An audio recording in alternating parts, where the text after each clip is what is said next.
The Age Scriptures.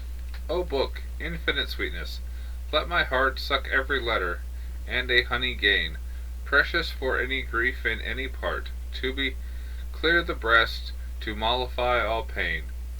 Thou art all health, health thriving till it make a full eternity. Thou art a mass of strange delights where we may wish to take.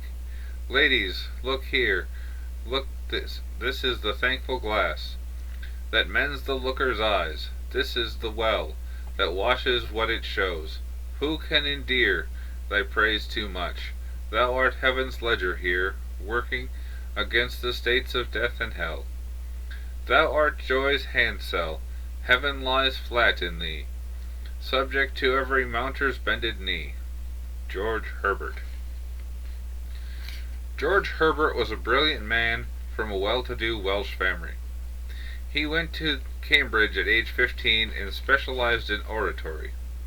Herbert became a county priest and devoted his life to the church and writing poetry of faith.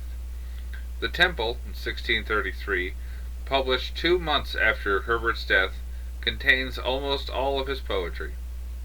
This poem is an uplifting presentation of Herbert's joyous relationship with God's Word.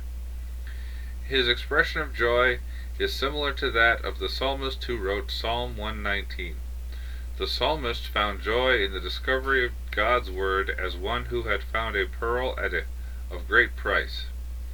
He told the Lord, I have chosen your precepts. This was his preference over all the other objects of delight. The psalmist also expressed his longings for God's words and his dependence on God for the fleshing out of those words in appropriate righteous actions. Not only did the psalmist carefully reflect on God's precepts, but God's word became a mirror that reflected the actions and motives of his heart.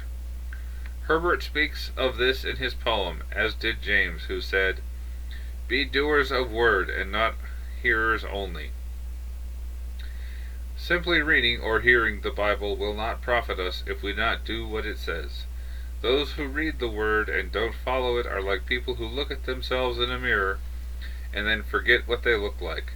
God's Word accurately exposes the reality of man's inner nature in the same way that a mirror reminds us of the imperfections of our physical features.